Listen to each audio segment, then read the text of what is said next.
Olá, meu nome é Raoni Kuzma e seja muito bem-vindo a mais uma Atualidade Cosmética Entrevista feita em parceria com a Corolab.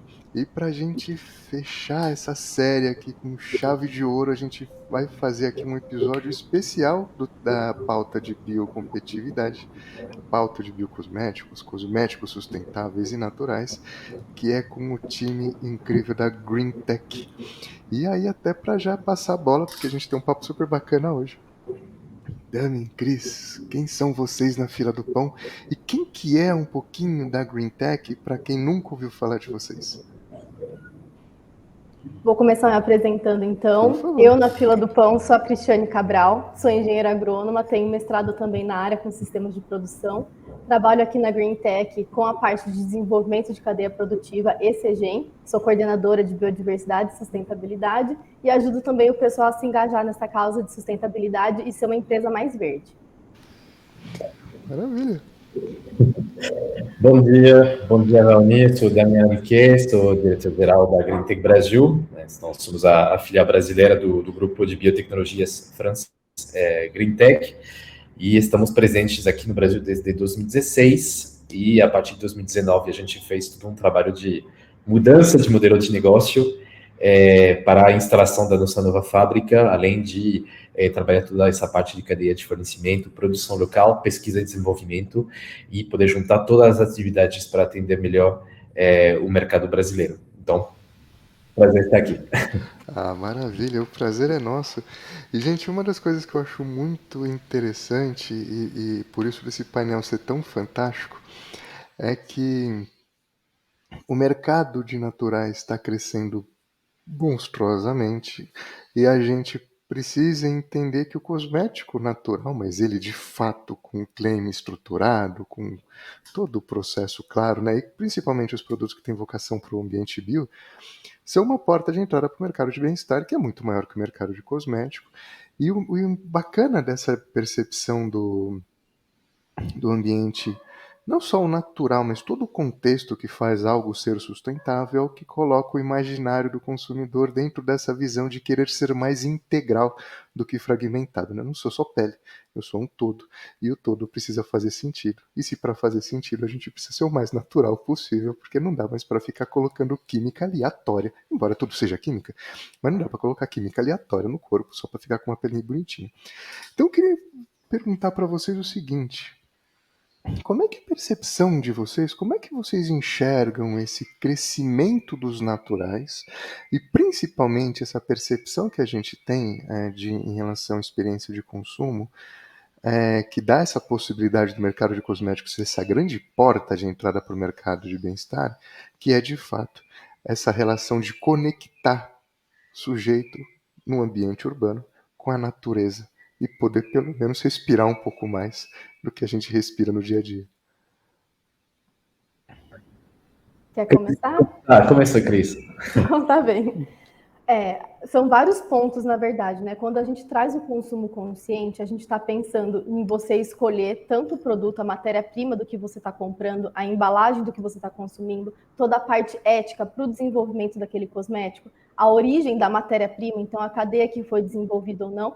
E hoje em dia a gente vê que as pessoas também buscam a segurança, né? Então, aquele embasamento científico para você poder utilizar um cosmético. Eles não querem comprar algo que tenha, às vezes, o claim falando que tem um ingrediente vegetal, mas que não tem eficácia. Então, acaba sendo um conjunto de fatores. E esse consumo consciente, ele não vem só pensando no eu quero um produto que seja mais sustentável, um produto que seja verde, com uma embalagem biodegradável e esses pontos. Mas também vem a percepção de você consumir produtos que sejam melhores, porém em menor quantidade.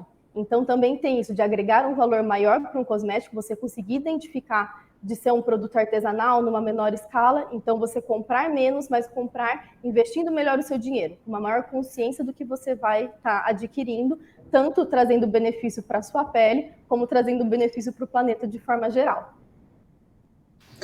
É interessante porque o que a Cris está colocando mas numa parte, vamos dizer, nas grandes massas, assim, a gente não pode excluir hoje que ainda vamos dizer, a maior parte do mercado está focada em mass market. E como a Cris falou, ainda existe uma mudança que tem que ser feita de consciência sobre consumir menos, mas consumir melhor. Estamos frente a vários desafios, na verdade. Tem um desafio de mercado, porque tem uma questão também econômica atrelada a isso. Quando a gente fala de desenvolver cosméticos mais verde, isso implica, obviamente, uns investimentos um pouco maiores.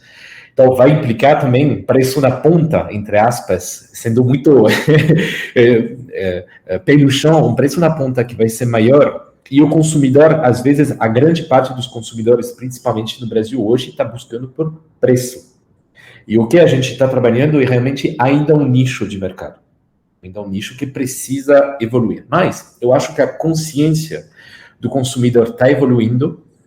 Também a consciência do cidadão, vamos dizer, brasileiro está evoluindo em torno também dos temas relacionados à bioeconomia. Precisamos investir cada vez mais nessa parte de naturalidade, natureza, porque isso é a riqueza, uma das riquezas, vamos dizer assim, do Brasil. Então o mercado ele está evoluindo, mas ele está ainda muito concentrado.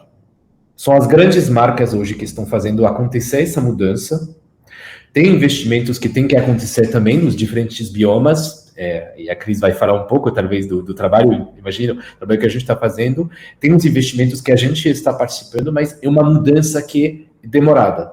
Porém, tem também uma conscientização do consumidor sobre o fato que tem que valorizar mais os recursos naturais, e isso vai trazer um bem-estar, principalmente quando a gente fala de cosméticos.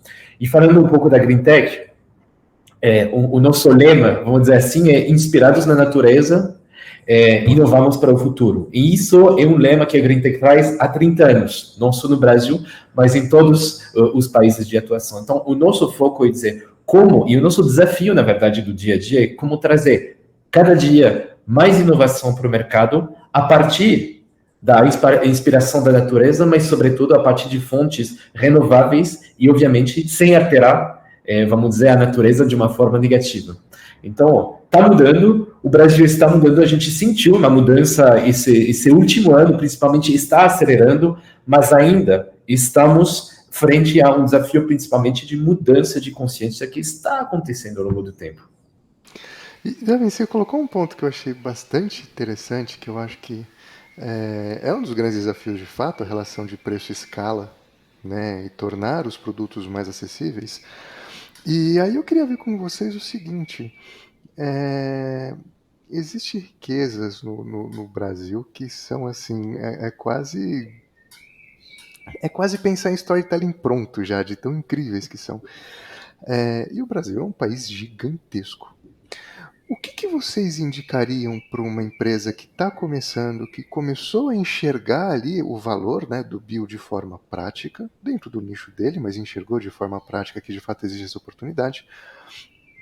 Qual bioma que existe mais estudo, que existe pensando até numa dinâmica, olha, a gente já tem uma escala maior aqui, a gente consegue fazer um valor melhor aqui para vocês, para viabilizar de fato, porque esse é um dos grandes desafios, principalmente quem está começando agora, pagar a conta, né? Quais biomas vocês acham que são assim os mais adequados para a gente começar esse desafio de falar de biocosmético de fato? E quais vocês acham que são os mais desafiadores, mas que de fato dentro desse desafio também existe esse tesouro, né, do diferencial competitivo? Conta pra gente um pouquinho desse cenário maluco que o Brasil é. Raoni, aí você dificulta, porque a gente sempre fala de valorizar todos os biomas por igual, que todos os biomas são importantes, que todos... Esse é um dos pontos que é uma das bandeiras que a gente levanta com muita força. Então, Damian, acaba dificultando um pouco nossa resposta falar de um único bioma, né? Mas lembra uma coisa, Cris, a gente transforma todas as dificuldades em oportunidades. Então, vamos responder para essa pergunta aí. O que a gente pode ver é que quando a gente fala de óleos e manteigas, que já avançou mais de pesquisa e que está mais acessível no mercado é a Amazônia. Então, óleos e manteigas a gente vê que está mais disponível e tem já as cadeias mais estruturadas. A gente tem contato com várias cooperativas, a gente tem já esses trabalhos de parceria, mas a gente também tem em outros biomas. Mas pensando em óleos e manteigas, seria esse. Quando a gente fala de extratos, daria para trazer mais para a Mata Atlântica, que nosso país ele é mega biodiverso, a gente sabe disso, é uma diversidade extremamente grande que a gente pode explorar e que mesmo explorar de uma forma sustentável, né? Não na palavra pejorativa, negativa desse termo, mas pensando em extratos, a gente sabe que aqui, para nós que estamos em São Paulo, acaba sendo mais fácil devido à logística, à proximidade, à obtenção de matéria-prima, até proximidade com as cooperativas. Mas isso é complicado, a gente acaba definindo um único. E o bioma que a gente ainda pensa e que tem bastante para expandir, que a gente vê que ainda não tem tantos trabalhos, não sei se o Damian concorda comigo, mas acaba sendo o Pantanal, que a gente já até teve essa conversa internamente com outras pessoas, e a gente falou, nossa, por que no Pantanal a gente não tem nenhum projeto desenvolvido? Por que não também ser um próximo bioma para a gente conhecer um pouco melhor? Uhum. Acho que a Cris falou um pouco, principalmente a Mata Atlântica e da Amazônia, e inclusive a Mata Atlântica é o bioma mais expandido, se não me engano, alguns anos, mas muitos anos atrás, mais extenso, vamos dizer, do Brasil. Acho que você fez uma primeira pergunta dizendo o que vocês aconselhariam, não sei se aconselharia era a palavra que você usou, mas para uma empresa. Eu acho que tem dois pontos principais, tempo e parcerias. Tempo, parcerias, isso é fundamental, além, obviamente, de recursos, mas sem falar recursos financeiros, recursos humanos também, mas principalmente de competência. Mas, para voltar um pouco a essa parte de, você falou qual bioma e qual desafios, certo? Bom, olhando muito friamente, que a Cris comentou, provavelmente a Amazônia hoje o bioma onde tem a maior riqueza, provavelmente até do mundo, e a gente conhece menor quantidade, acho que menos de 10% das espécies a gente está identificando. A Mata Atlântica, obviamente, e está bem perto da gente aqui em São Paulo, aliás, não está em São Paulo só, mas está muito maior que isso. E o que a gente decidiu num primeiro momento, até por falta de recursos, de pessoas, e para crescer um pouco, aos poucos a gente decidiu dividir um pouco os nossos esforços. A Amazônia, como a Cris comentou, estamos trabalhando em processo nas cadeias de óleos e manteigas. Por que óleos e manteigas? A gente está trabalhando com parcerias com diferentes cooperativas, dentro de um processo até de avaliação da qualidade, de melhoria da qualidade da produção, mas também toda a parte da rastreabilidade. Então, isso é um trabalho que a Cris está lidando, principalmente na Amazônia, mas a gente ainda não chegou aí além. Por quê? Por falta, principalmente, de recursos, vamos dizer assim. E a gente decidiu focar em outros biomas, que são a Caatinga e o Cerrado, onde temos projetos mais encaminhados, cadeia de fornecimentos mais integradas, imagino que a gente vai falar um pouco a respeito disso. São biomas que talvez apresentam uma riqueza menor, entre aspas, que a Amazônia e a Mata Atlântica, mas que são menos conhecidos também, e que o nosso trabalho do dia a dia aqui da GreenTech não é só procurar inovar, mas também trazer um pouco de conhecimento desses biomas e dessas cooperativas que a gente está desenvolvendo junto com elas, trazer isso para o mercado e visibilidade para o mercado. Então, resumindo, tem vários desafios, que são principalmente desafios de tempo e desafios de recursos. A Amazônia e a Mata Atlântica são os biomas de maior interesse, até vamos dizer, do mundo, mas tem outros biomas que a gente hoje está identificando on the side, vamos dizer assim, para poder valorizar como um todo. Perfeito. E desculpa até fazer uma pergunta meio maluca, assim, porque ela tem lá o seu risco, né, pela complexidade que é, de fato, trabalhar com bioeconomia, mas é exatamente o que vocês falaram que eu acho que é extremamente importante. Primeiro, não tem só um bioma no Brasil. O Brasil tem um universo de riqueza que vai muito além de um espaço específico. E a natureza dá o que ela pode, não o que a gente quer. Né? Então, entender essa dinâmica da temporalidade, das cadeias de valor é muito legal. E eu queria até pegar um ponto que você colocou, Dami, que é a relação da cadeia de valor integrada. Quão complexo é fazer um mapeamento deste rolê chamado bioma para traduzir da forma adequada e virar um produto na ponta que vai gerar um claim específico, bonitinho e tal. Mas é legal até desmistificar, já que vocês têm esse tom de educação, de ser uma marca educadora que eu acho incrível. Como é que vocês desmistificariam essa relação do que é uma cadeia de valor sustentável dentro de um bioma com perfis e comportamentos e culturas que são específicas? Posso, Damian? Claro, é especialista você aí. Sim, então o que acontece é que quando a gente fala de uma cadeia produtiva, ainda para as pessoas não é muito claro o que isso significa. Há algum tempo atrás eu fiz uma apresentação sobre isso em um workshop e depois vieram conversar comigo extrativistas falando: nossa, eu participo de uma cadeia de valor e eu não sabia que isso chamava cadeia de valor. Então a gente percebe que é um termo que ele ainda não é muito popular. O que acontece é que a gente sempre tem que estar trazendo isso para deixar mais claro o significado do que é uma cadeia de valor. A gente percebe que quando a gente está estruturando a cadeia de valor, isso são vários pontos que tem que ser trabalhado. Desde lá no início, ver se a comunidade tem um interesse em trabalhar com aquela espécie, se tem o conhecimento, se tem as ferramentas adequadas para conseguir desenvolver aquilo, mas o primeiro ponto seria a vontade de trabalhar mais com aquela planta, porque não adianta também chegar como algo imposto. Então, temos interesse nessa planta, a partir de agora vamos desenvolver uma cadeia. Não, é toda uma comunicação, uma troca de conhecimento de por que aquela planta ela tem um valor, de por que a gente tem interesse de trabalhar com ela, e aí sim ver se a comunidade também tem um interesse e se topa nessa parceria junto com a gente. Depois desse ponto, a gente sempre tem um intermediário, que vai ser uma cooperativa, que é o nosso ponto focal, que nesse momento que a gente consegue padronizar. Porque no campo, apesar de ter os processos de capacitação, a gente está sempre junto com a comunidade, essa matéria-prima ela tem que chegar aqui dentro da empresa com a melhor qualidade possível. E acaba sendo esse ponto que é o que vai garantir com a gente que a nossa capacitação ela está sendo executada da forma mais adequada possível.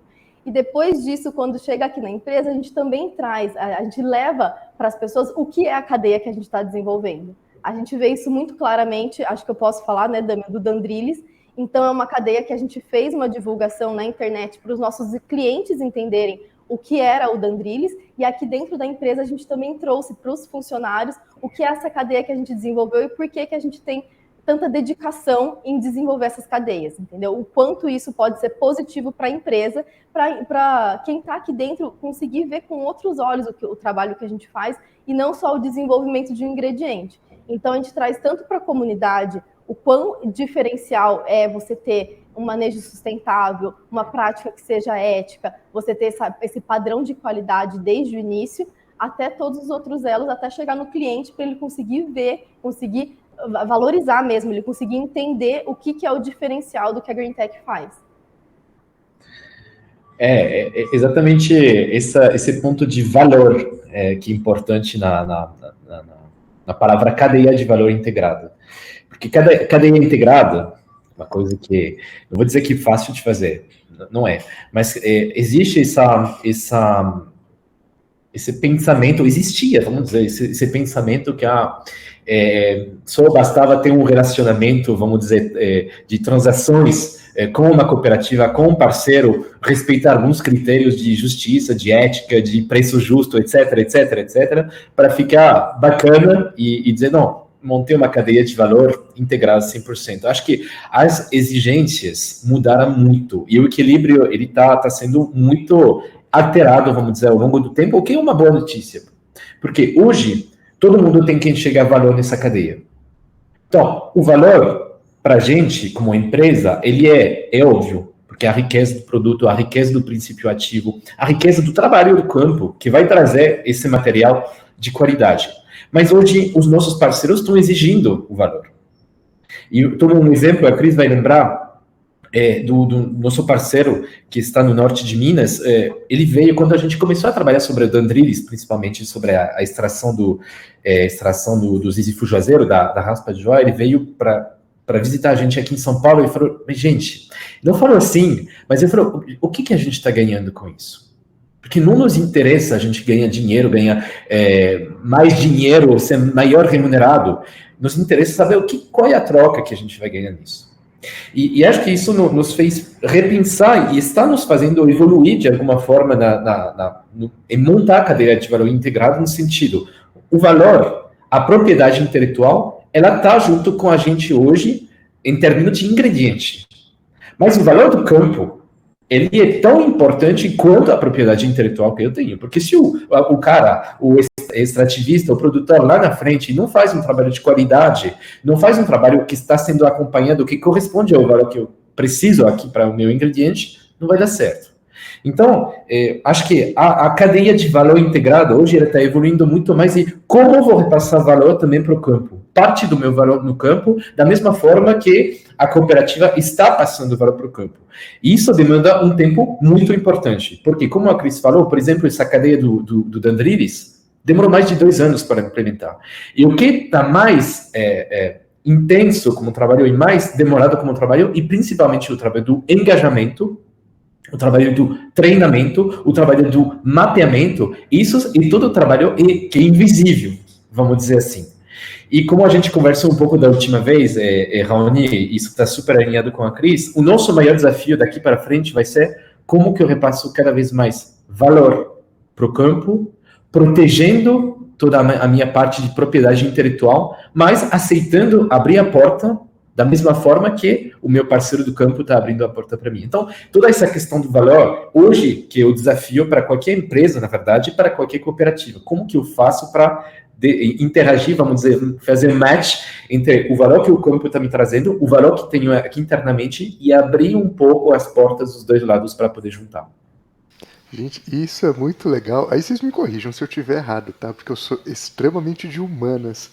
Mas eu acho uma coisa que é muito bacana e que vocês comentaram e que acho que fortalece é que não dá pra gente pensar pipeline de inovação sem estruturar uma cadeia de valor, e cadeia de valor demanda tempo.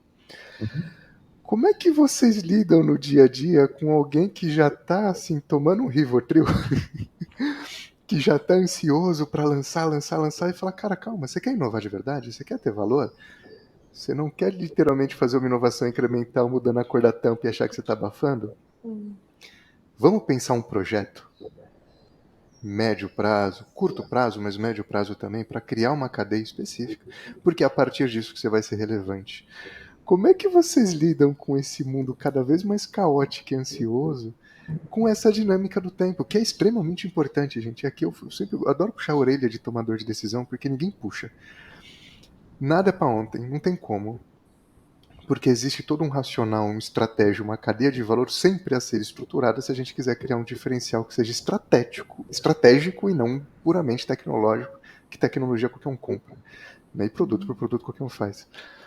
Então, como é que vocês lidam com essa demanda de equilíbrio, né? Entre, de novo, o cara que tá, pelo amor de Deus, eu preciso cumprir meta, senão alguém vai me matar. E com exatamente a dinâmica que é o correto. Calma. Tem trabalho a ser feito. Acredito que o Damian vai conseguir falar mais aprofundado com relação aos clientes, mas eu vou trazer um pouco da ideia desse trabalho invisível que o Damian falou.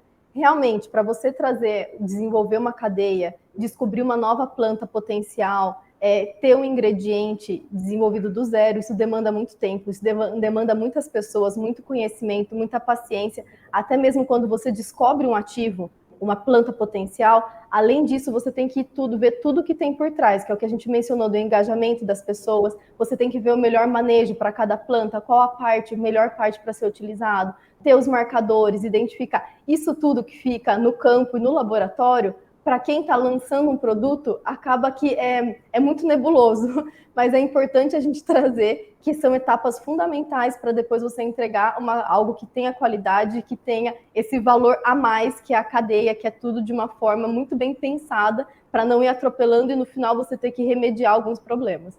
Mas acho que o Damian pode trazer as informações como lidar diretamente com os clientes.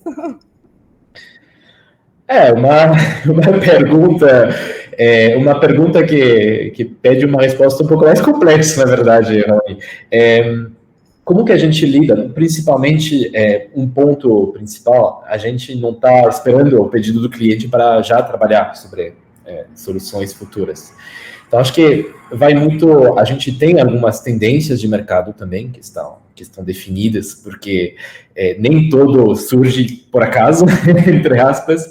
Então, a gente já está trabalhando algumas frentes de pesquisa e desenvolvimento através enfim, um mapeamento de quais são as moléculas de interesse, aonde que eu vou encontrar essas moléculas e, consequentemente, orientar também o trabalho de campo. Isso é o primeiro ponto.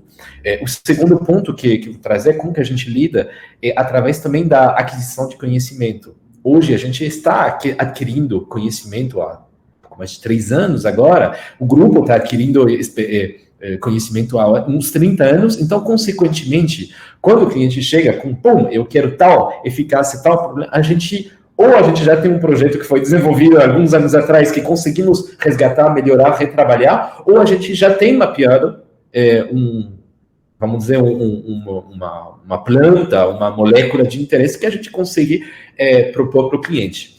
E o terceiro ponto que eu responderia também para você é que quem hoje quer trabalhar com cosméticos naturais ou com, vamos dizer, ingredientes de origem vegetal, mas pode ser também de outras origem natural, como a gente trabalha, origem microbiana, origem marina, sabe que todo o embasamento disso vai ser a ciência. E todo mundo sabe que a ciência, o tempo da ciência não é o tempo do negócio. Então, às vezes, como você falou, dá uma ansiedade, dá um estresse, etc, etc. Só que a gente sempre consegue propor para o cliente uma solução alternativa, do tipo, você quer isso? Isso vai demandar tempo. Temos um cronograma, temos um tempo de desenvolvimento, temos um trabalho atrelado.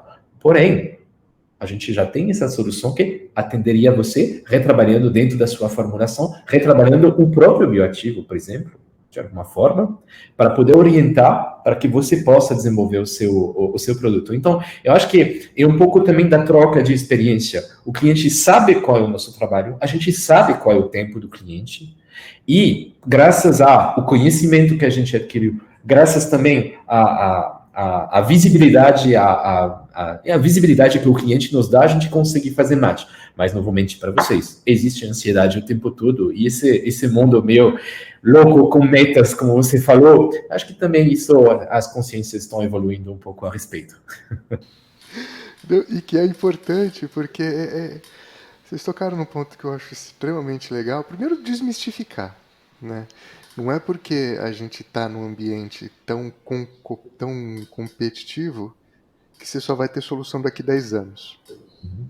Tem soluções para hoje, tem soluções mais personalizadas para amanhã, mas tem solução. Isso que é legal também entender, porque isso desmistifica um pouco a cabeça de quem quer criar uma marca ou uma linha para ontem e achar que, né, puxa, só daqui uns 15 anos eu vou ter uma linha autoral, proprietária, fantástica e tal. Não, calma. Então é muito legal quando a gente começa a entender esses equilíbrios possíveis para tirar um pouco. Vamos passar do Rivotril e vamos descer um pouquinho pro floral. Isso é possível, né? E queria fazer, até caminhando aqui pro final, uma pergunta que eu acho que ela é bem polêmica, mas extremamente importante. E eu tenho uma admiração por vocês, acho que muito por esse ponto também, que é essa relação legal. Gostei do Deming, gostei da Cris, mas tem o CG. Né? E eu lembro de uma vez que eu estava conversando com um pessoal muito bacana lá na Associação Brasileira de Cosmetologia, e eles falaram, cara, a gente está com uma febre aqui chamada CGen Free, porque dá tanto trabalho, é tão bizarro esse universo que a gente está preferindo tudo que não está orientado por CGen. Que puxão de orelha vocês dariam para as pessoas que estão achando que o CGen é de fato o pétreo divino para falar não encoste na biodiversidade brasileira porque vai dar ruim? A gente vê que no passado o CGen sim trouxe um susto para o pessoal, muitas empresas não estavam preparadas para o que aconteceu, mas acho que a função da Green Tech é desmistificar isso. Hoje em dia a gente percebe que a lei da biodiversidade ela é muito clara, a gente consegue entender o que ela traz para a gente, quais são os pontos, e isso, na verdade, é um benefício para o país. Então, não tem como a gente falar de bioeconomia e esquecer a lei da biodiversidade. Ela, na verdade, é uma forma de você garantir uma bioeconomia com a biodiversidade brasileira. Então, ela está inserida dentro dos cosméticos. Ela é uma forma de garantir que não tenha biopirataria, ela é uma forma de valorizar o conhecimento tradicional. Então, o CGen, ele vem com vários pontos que são benéficos para o Brasil, entendeu? Então, as empresas, acredito que isso que aconteceu no passado trouxe um impacto muito grande, mas a gente, como empresa, sempre está trazendo para os nossos clientes como é possível utilizar a biodiversidade brasileira, como é realizado o cadastro, a gente explica todo esse processo de regularização, de número de cadastro do CIGEM, e mostra que é mais simples do que o que as pessoas imaginam. A pessoa entra muito preocupada nas reuniões e após a apresentação traz uma certa tranquilidade, porque a gente consegue mostrar que usar a biodiversidade é sim muito legal e não é tão complicado quanto as pessoas imaginam. Acho que vai exatamente um pouco isso de desmistificar. Sabe, Raoni, quando a gente começou esse trabalho em 2019, a gente colocou como pilar do nosso desenvolvimento, principalmente da parte de biodiversidade e sustentabilidade, se construir uma expertise sobre a biodiversidade brasileira. E acho que esse medo que as empresas tinham vem muito por desconhecimento da lei. Porque todos os países do mundo têm uma legislação sobre a biodiversidade, certo? A grande diferença é que o Brasil, em algum momento, decidiu implementar e fazer acontecer. Essa legislação, do nosso ponto de vista, como a Cris falou, ela está bem feita. Mas existe um desconhecimento e todo mundo também estava tentando fugir um pouco. E às vezes nem estava fugindo porque estava comprando uma planta do outro lado do mundo que era nativa do Brasil. Só que a grande diferença, o Brasil não tinha ratificado o protocolo de Nagoya. Então isso mudou, então a ratificação do protocolo de Nagoya mudou, a evolução também das consciências mudou, a necessidade de trazer cada vez mais inovação nessa parte de pesquisa científica obrigou, de alguma forma, as empresas a olhar com carinho, e cada vez mais carinho para a biodiversidade brasileira. Então, e hoje, acho que tem um quarto fator que, principalmente do Brasil, do consumidor brasileiro, estou falando lá na ponta, que está querendo valorizar cada vez mais o Brasil. Então, como valorizar o Brasil? Consumindo brasileiro, certo? Então, acho que tudo isso fez mudar um pouco essa relação com legislação da biodiversidade brasileira e, principalmente, consequentemente, com o CIGEM. Agora, como que a gente concretamente lida com isso? Eu te diria que é da mesma forma que as cadeias de fornecimento, precisa de duas coisas: tempo e parcerias.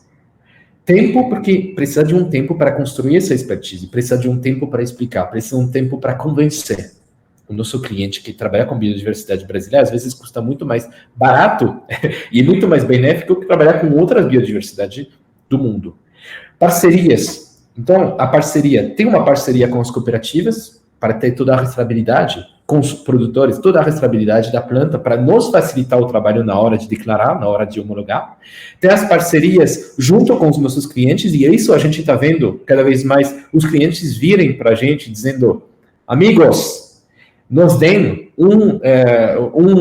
uma cadeia, um exemplo de cadeia que vocês gostariam de fortalecer para que a gente consiga fazer entrar dentro dos nossos produtos para fortalecer a cadeia e trabalhar com biodiversidade brasileira.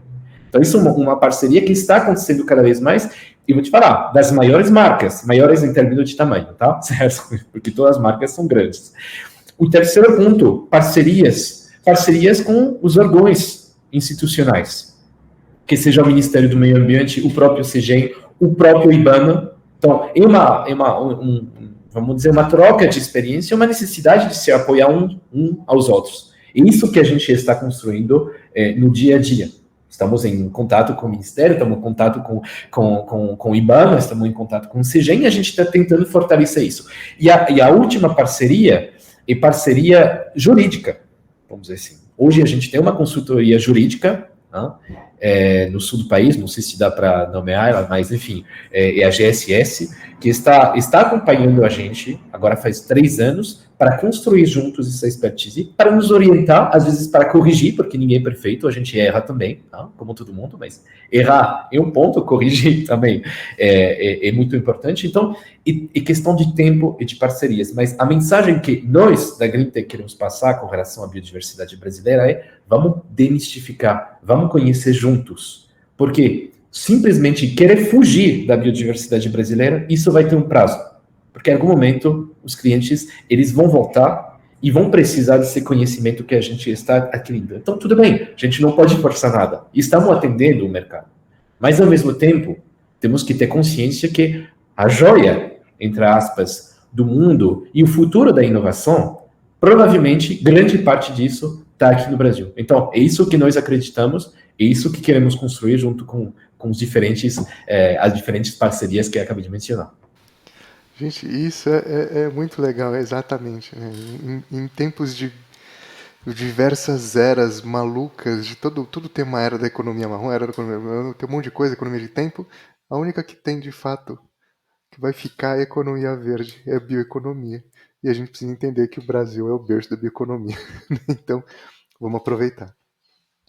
Então, gente, eu queria, antes de fechar, pedir quase o que é um template do nossa entrevista, que é o seguinte. Legal, gostamos do que ouvimos.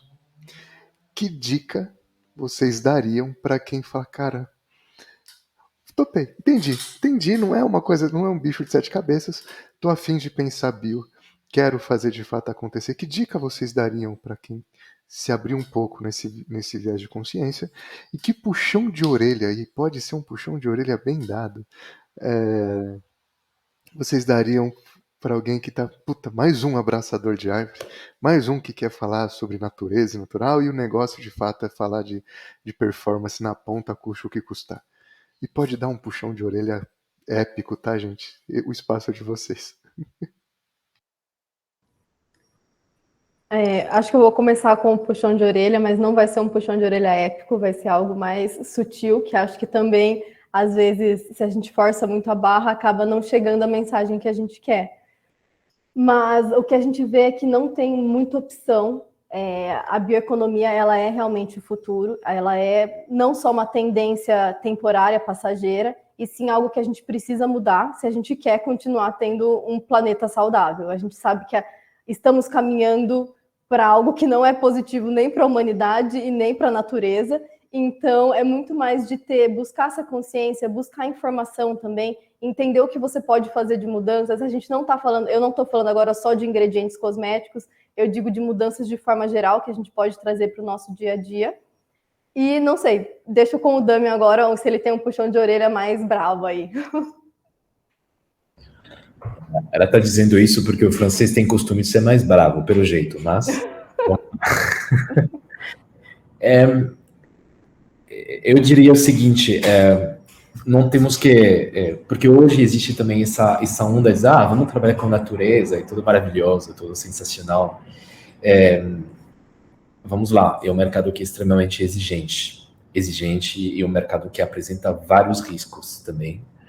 Mas, ao mesmo tempo, como a Cris falou, o nosso discurso, ele não tem que ser lindo, ele tem que ser implementado. E eu acho que o futuro da indústria, a gente tem, agora, extrapolando um pouco, a gente tem sim que continuar mantendo, no meu ponto de vista, um crescimento industrial, temos que gerir um crescimento para poder desenvolver novas soluções para o futuro, e a gente tem capacidade de fazer isso de uma forma cada vez mais sustentável.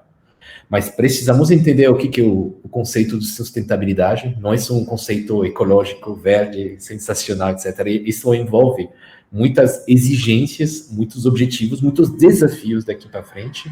E esse conceito de indústria verde também é um conceito muito interessante, e isso que a gente está caminhando, mas que vai nos permitir continuar trabalhando cada vez mais com essa joia que é a biodiversidade brasileira. E como você falou, bioeconomia, que também podemos dar várias definições disso, é um tema extremamente exigente e às vezes a gente está lidando com interesses que são um pouco contraditórios. Por isso eu digo que é bastante exigente, a gente tem que continuar trabalhando para essa transição, vamos dizer, ecológica, temos capacidade de continuar desenvolvendo, continuar crescendo e gerar crescimento para gerações futuras, mas o principal desafio nosso, como sociedade, vamos dizer assim, como fazer isso trabalhando com fontes renováveis, sem alterar o meio ambiente, que já está muito alterado, e sem alterar o nosso planeta.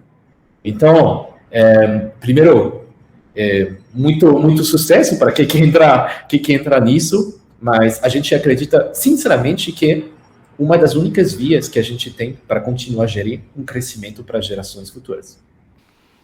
Perfeito, meus amigos. Gente, eu queria te agradecer vocês imensamente, porque foi uma aula, e exatamente essa dinâmica de desmistificar de forma prática, como vocês conseguiram fazer com uma excelência.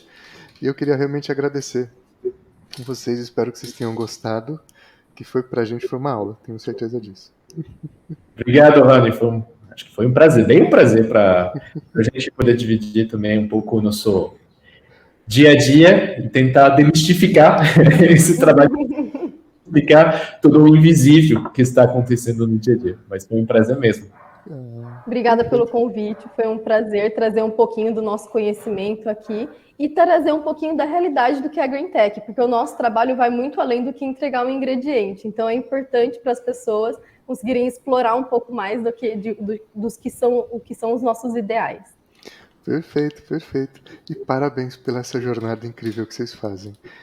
Gente, então, mais uma vez queria agradecer a vocês e agradecer a você também que acompanhou essa série inteira até aqui. Foi uma honra participar de tanta entrevista incrível e muito em breve a gente volta a se ver. Tchau, tchau. Tchau.